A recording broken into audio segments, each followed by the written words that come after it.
This is the voice of Heidie Calero, once again bringing you economic analysis in Puerto Rico. Today, we are going to speak on the fragile situation of the fiscal situation of the 78 municipalities. Don't forget, those of you who watch our recordings in YouTube, to subscribe so that you will receive further notifications of additional economic analysis as we proceed into the next few weeks. Let me show you the 78 municipalities in Puerto Rico are the counties which really provide direct services to many of the residents in Puerto Rico. They are in charge of the garbage collection, they are in charge of maybe some of the municipal roads, they are in charge whenever there is a resident who doesn't have enough to pay for his or her medicines.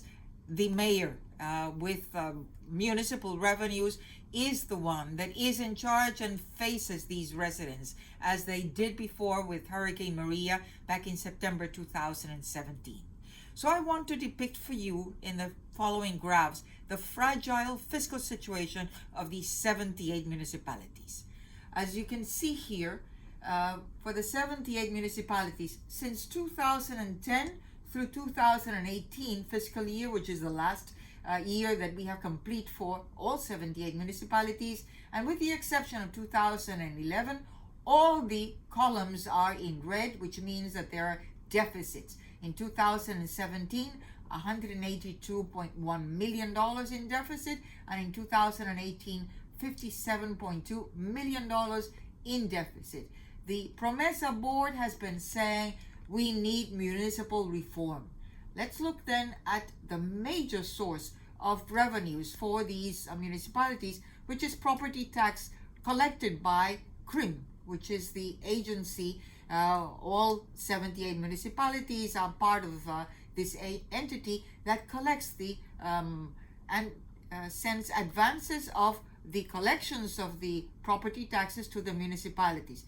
Notice that's the brown segment in these columns. Since 2015, it used to be $939 million, and it went up to 2017, $958 million, and now it's forecasted, according to the PROMESA board, down to $577 million by 2025. The green segment is what the municipalities have to pay in terms of the servicing of their debt, and notice that continues paying because the PROMESA board has been saying you have to pay your debts. So from $508 or $465 million in 2018, we see how it increases to $525 million in servicing of that debt. So overall, all the money that from CRIM goes to the 78 municipalities. There is a loss of $202 million in 6 years, from 2019 through 2025. And look at this next graph, also by PROMESA, which depicts the Commonwealth transfer of monies that go from the general fund to the 78 municipalities. The blue segment is in these columns is what comes from the general fund, from the Commonwealth, and that has been declining from $228 million in 2017 down to zero by 2025.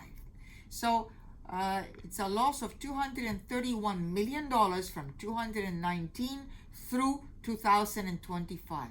So the fragile situation, the fiscal situation of the municipalities really calls for a concerted and combined consolidation of these municipalities so that they together can find a path to the future, a vision of what they're going to do in terms of administration, in terms of reforms, because the fiscal revenues are not going to be there. And COVID-19 really has hit hard every segment of the Puerto Rico economy, as it has happened in the global economy. So in our next capsules, we hope to be talking about some of these action plans that the 78 municipalities may be undertaking as PROMESA board charges ahead in terms of their reforms for the 78 municipalities. Until then, see you.